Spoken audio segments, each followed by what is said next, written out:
السلام عليكم متابعي قناة أخبار الساعة. تتعرض القناة يومياً إلى كم هائل من التبليغات أدت إلى الحد من انتشار الفيديوهات.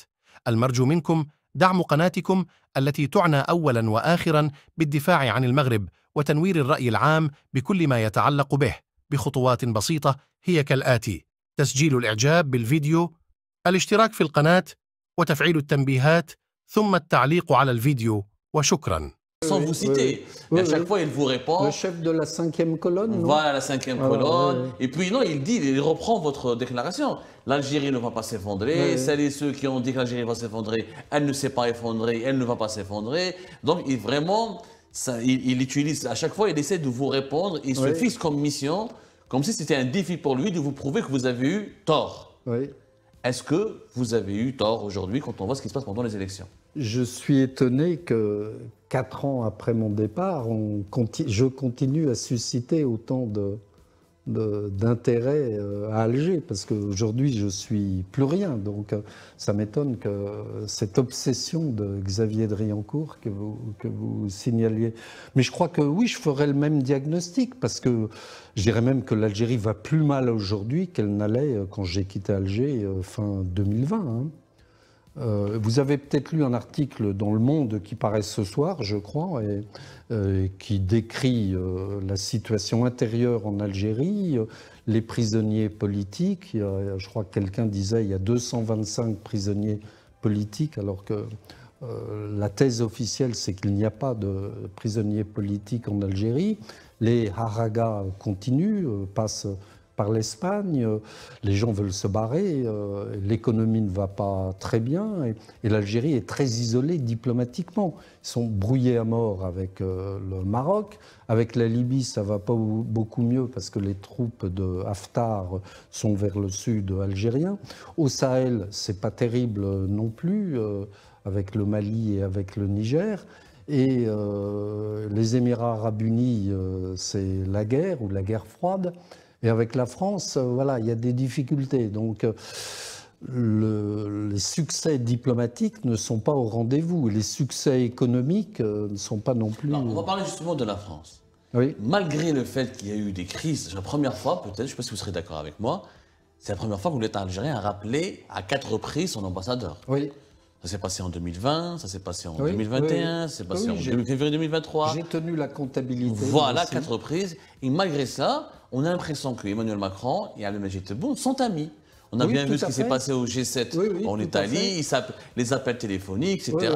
L'invitation qui a été adressée à M. Abdelmadjid Tebboune et qui a d'ailleurs suscité énormément de polémiques.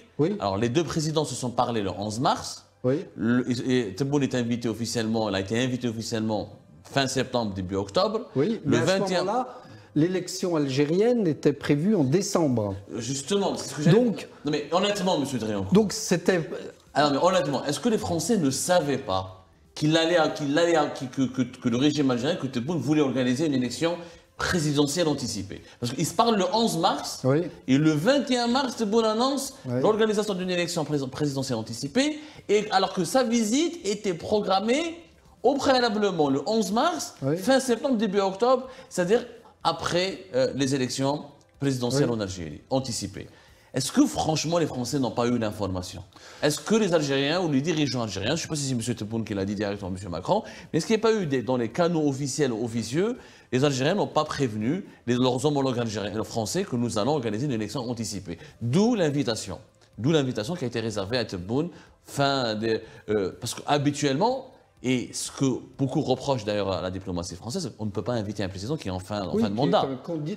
Qui est candidat surtout. Même s'il n'y avait pas d'élection présidentielle anticipée. Qui est candidat. Voilà, il aurait été candidat. Il aurait été candidat. Voilà, donc honnêtement, les Français savaient ou non, pas? moi je ne crois pas. Je n'ai pas d'informations à ce sujet, parce que je ne suis plus au Quai d'Orsay, donc je n'ai pas d'informations à ce sujet, mais honnêtement, je ne crois pas, non.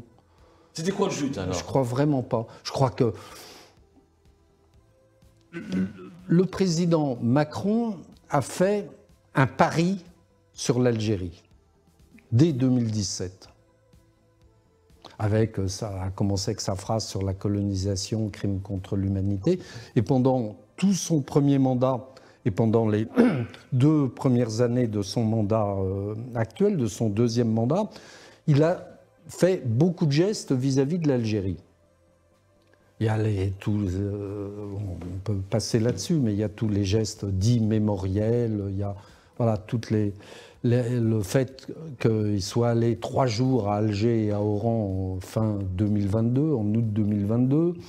Donc, voilà, je crois que Macron tient absolument à la relation avec Tebboune et il imagine ou il s'imagine que la relation franco-algérienne, elle passe par le président de la République algérien qui est son véritable homologue. Or, on sait bien que dans le système algérien, je disais tout à l'heure, il y a 2 conditions pour être élu président de la République. Il faut être choisi par l'armée. Donc, le président Macron sait bien que c'est l'armée qui est aux manettes. Du reste, il l'a dit dans une interview au Monde en octobre 2021, où il a dit « J'ai de bonnes relations personnelles avec Tebboune, mais il est prisonnier d'un système politico-militaire. » C'est pas moi qui invente ça. C'est le président Macron qui a dit ça. Pourquoi il a dit ce genre de propos? Pourquoi il a tenu de tels propos? Faut lui poser la question. Hein. Non, moi je sais pas. Votre analyse en tant que connaisseur de l'Algérie. En 2021, je crois qu'il a dû être excédé par justement les non-réponses de l'Algérie aux gestes qu'il avait faits. Et il y a eu à ce moment-là un problème avec vous savez, les fameuses OQTF, la délivrance de laissez-passer consulaires. Et je pense que, je ne connais pas suffisamment le président de la République, mais j'imagine qu'il était agacé, excédé par le comportement de l'Algérie, à qui on donne ça et qui réclame ça, et encore plus, et qui ne renvoie jamais l'ascenseur. Et donc, il s'est lâché, comme on dit, devant un parterre de jeunes franco-algériens, mais en présence d'un journaliste du Monde, il s'est lâché et il a eu des propos extrêmement durs. La falsification de l'histoire, le système politico... Cette partie du système. On a l'impression, parce que ça me rappelle ce que nous avions dit tout à l'heure, on a l'impression que du côté français, on pense que c'est l'institution militaire qui est anti-française et que les dirigeants civils algériens sont plus favorables. Pas pro-français peut-être, mais très favorable à la France.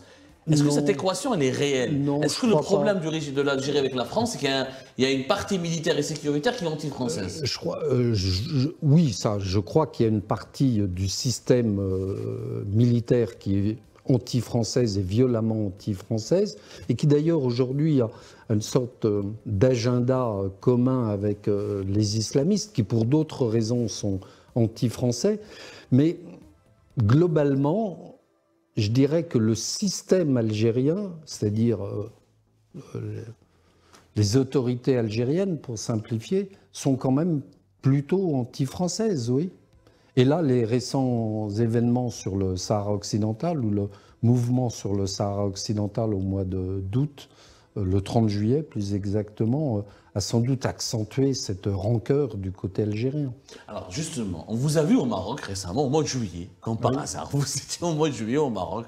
Voilà, vous allez me dire que c'est moi qui ai préparé ça. Justement, non mais voilà, je me fais le porte-parole de celles et de ceux qui ont envie de vous poser des questions dérangeantes et qui n'ont pas ni l'occasion ni l'opportunité de vous rencontrer. C'est un peu le rôle du journaliste qui essaie de traduire les préoccupations des gens. Franchement, comme la première question était franche, je vous repose une deuxième question très longue. Est-ce que vous êtes devenu pro-marocain? Non, non. Et je constate... Est-ce que vous n'êtes pas trop favorable au Maroc au détriment de l'Algérie? Non, il se trouve que j'ai été invité par des journalistes marocains à participer à un débat sur France, Algérie, Maroc. Et d'ailleurs, j'en profite pour dire que si j'étais invité par un journal algérien à aller à Alger pour parler de l'Algérie ou de mon expérience algérienne, ou de parler du Maroc, j'irais volontiers. Non, ça c'est un passage important. Oui. C'est M. Xavier Driancourt. Oui. Vous recevez une invitation pour aller à Alger faire une conférence, vous irez. Bien sûr. Sans aucune hésitation. Bah, pourquoi? J'aime l'Algérie, vous m'avez posé la question tout à l'heure. J'aime l'Algérie et je serais content de... Vous n'êtes pas d'accord avec celles et ceux qui disent maintenant que Xavier Driancourt aime plus le Maroc que l'Algérie? Non. Parce qu'on a vu que vous étiez l'un des défenseurs de... Et là, c'est le diplomate qui parle, ou l'ancien diplomate qui parle. La France doit avoir des relations équilibrées avec l'Algérie et avec le Maroc.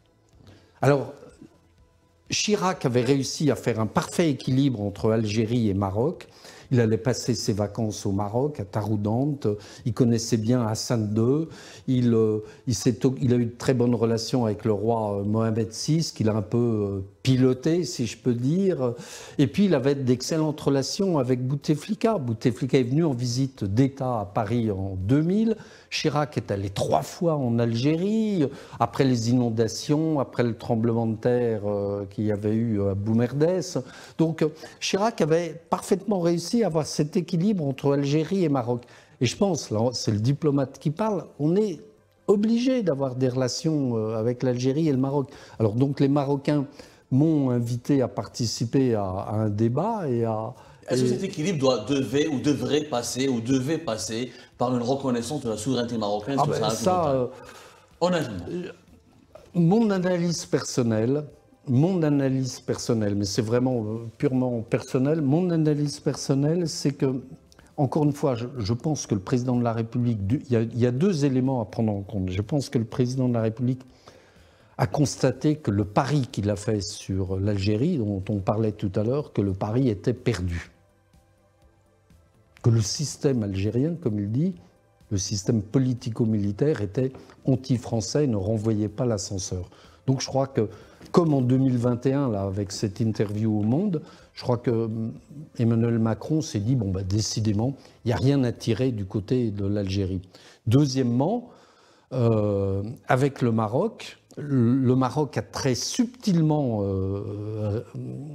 piloté cela, ou a une diplomatie extrêmement subtile, parce qu'on était brouillé avec le Maroc, et du côté de l'Algérie, il n'y avait rien qui bougeait. Donc le Maroc en a profité pour dire, bah, écoutez, vous voulez rétablir vos relations avec nous, mais ce sera à nos conditions sur le Sahara occidental, comme l'avaient fait les États-Unis, comme l'avait fait l'Espagne, comme l'a fait l'Allemagne. Et donc, on a pesé les avantages et les inconvénients des deux situations, et le président de la République a tranché en faveur du Maroc. Non, honnêtement, M. Hervé, vous êtes diplomate, vous connaissez les arcanes de l'ordre international, oui. Vous avez géré des dossiers de tension, oui. Vous savez ce que c'est que les conflits, vous savez ce que c'est que les crises géopolitiques. Est-ce que les arguments du régime algérien ne sont pas recevables quand le régime algérien dit que voilà, nous sommes menacés, le Maroc quand même a normalisé ses relations avec Israël, il y a eu un accord de défense en novembre 2021. C'est pas une simple normalisation, il y a un accord de défense entre Israël et le Maroc. Donc on crée un déploiement israélien aux frontières et on a une politique anti-israélienne. Est-ce que les craintes du régime algérien finalement ne sont pas fondées? Je veux dire, tous les pays du monde ont envie de se protéger. Pas du tout. Mais ça les arrange de dire ça. Pourquoi ça les arrange?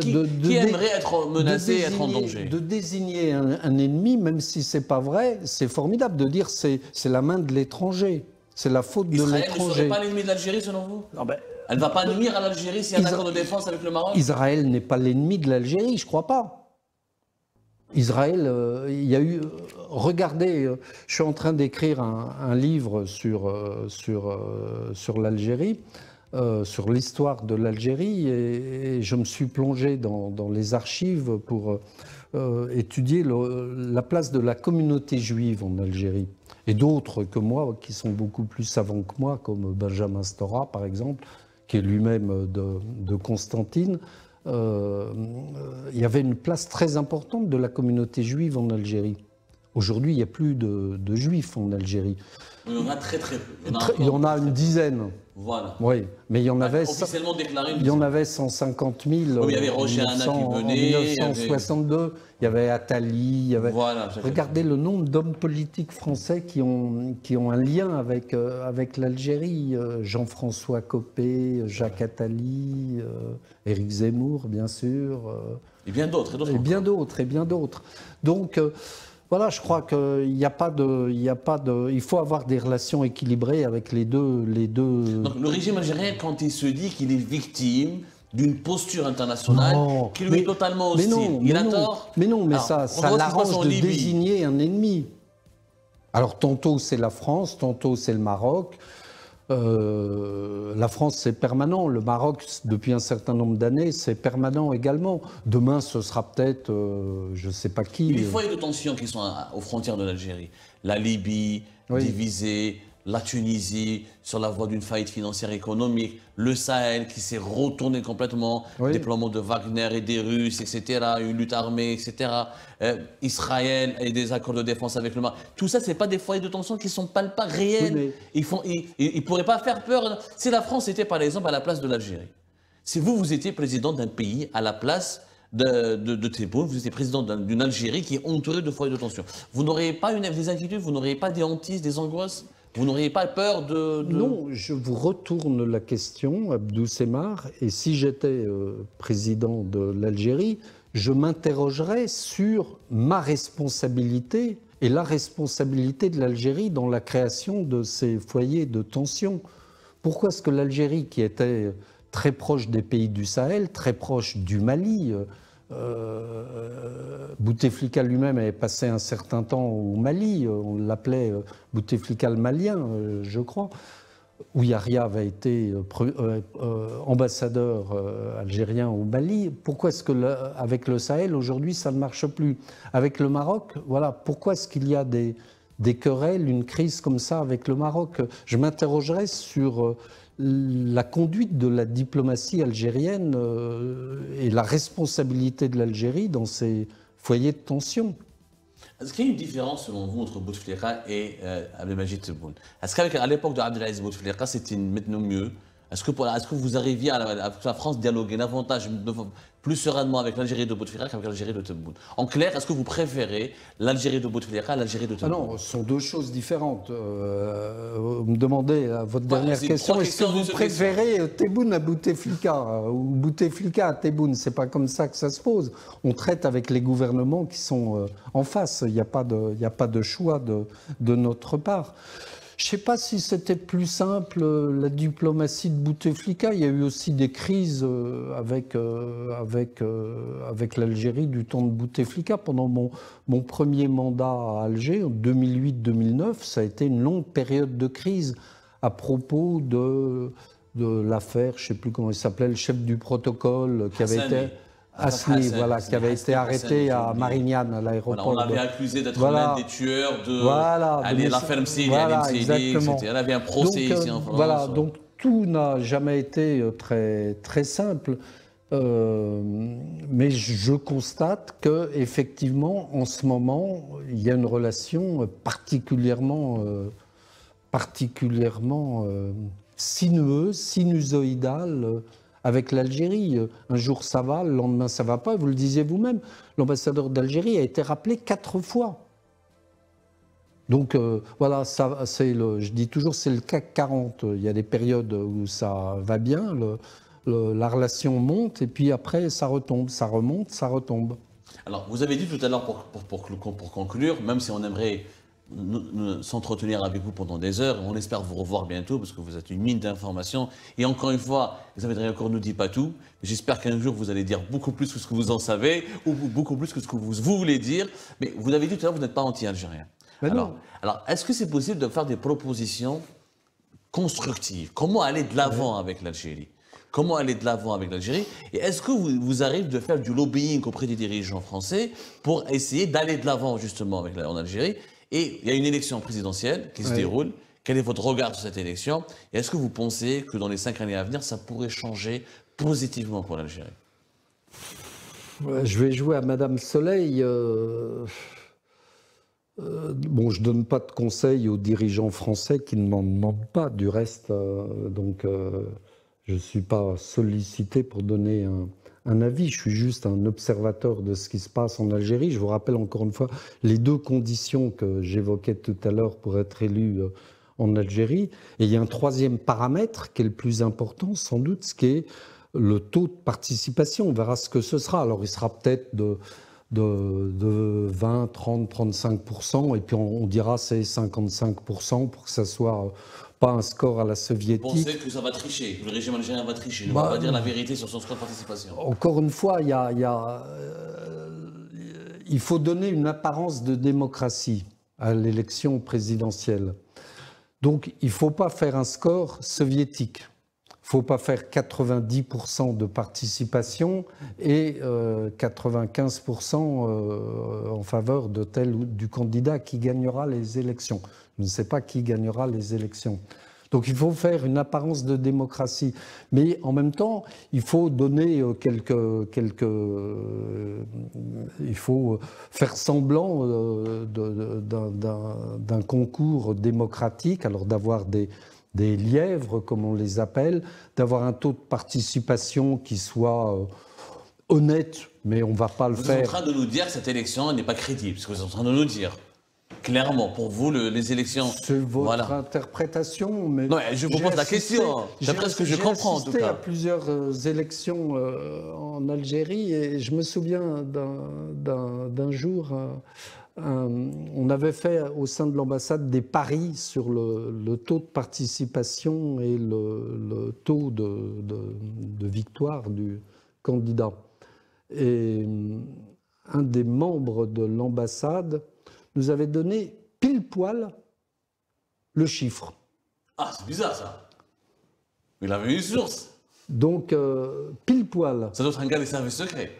Pile poil. Pile poil. Pile poil. Et bien, il devrait jouer au loto alors. En tout cas, il avait du nez, il avait du pif. Et donc, voilà, je réponds à votre question. Si le taux est fixé à l'avance... Non mais honnêtement, M. Driancourt, est-ce que la France ne soutient pas le deuxième mandat de Tebboune ? Quand on a voulu l'inviter, alors qu'il peut être candidat, quand on l'a invité, quand on voit les relations particulières entre Macron... Je rajoute un élément, c'est que la situation des droits de l'homme en Algérie, la France, les autorités n'en parlent pas beaucoup. Ça, je suis entièrement... Alors qu'il y a des binationaux qui figurent parmi les détenus politiques dans les prisons algériennes. Est-ce que réellement, honnêtement, brisons le tabou, on termine l'émission, voilà, vous êtes à la retraite pour l'histoire, pour la mémoire collective, pour les générations à venir. La vérité, c'est quoi? Est-ce que le deuxième mandat de Tebboune ferait les intérêts de la France? Non. Je ne crois pas qu'on peut dire les choses comme ça. Non, encore une fois, on traitera avec celui qui sera élu. Hein. Donc voilà, je ne sais pas quelle sera la réaction samedi ou dimanche. Il y aura peut-être un communiqué du Quai d'Orsay ou de l'Élysée félicitant M. Tebboune. Mais non, on ne peut pas... c'est trop simplificateur ce que vous dites. Ça revient... Même si mais je suis s'il y a une invitation qui a été réservée à Tebboune, oui, mais juste après cette élection... Encore une fois, ça, je ne crois pas. Vraiment, je ne crois pas que... Je pense que c'est une pure coïncidence. Ou alors je suis complètement naïf ou je me trompe complètement. Mais je ne crois vraiment pas qu'il y ait eu information, à moins que... Dans un entretien téléphonique, Tebboune ait dit au président Macron, voilà, tiens, à propos, je te signale que... Mais vraiment, ça m'étonnerait, parce que les relations ne sont pas aussi intimes que cela. Mais encore une fois, là où je vous rejoins, c'est que effectivement, la situation des droits de l'homme en Algérie, la France est très, très, très, très muette. Hein. J'ai été invité il y a quelques jours à l'ONU, à parler au Comité des droits de l'homme sur la situation des droits de l'homme en Algérie. J'imagine que dans la salle, il devait y avoir un représentant algérien. Donc, mais je crois que c'est un sujet. Les prisonniers politiques, il y en a en Algérie. Même des binationaux, il y en a qui ont la nationalité française. Et c'est possible. Je le rappelle, il y a une chanteuse qui a été récemment emprisonnée. Pour une chanson, elle avait la nationalité française. Il y en a d'autres qui ont les papiers français. Oui, ça, je n'en sais rien. Donc je ne peux pas vous répondre là-dessus. Mais il faut savoir que les binationaux, quand ils sont en Algérie, ils sont considérés comme étant algériens. Et donc ? Et donc, ils sont régis par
vous a plusieurs fois évoqué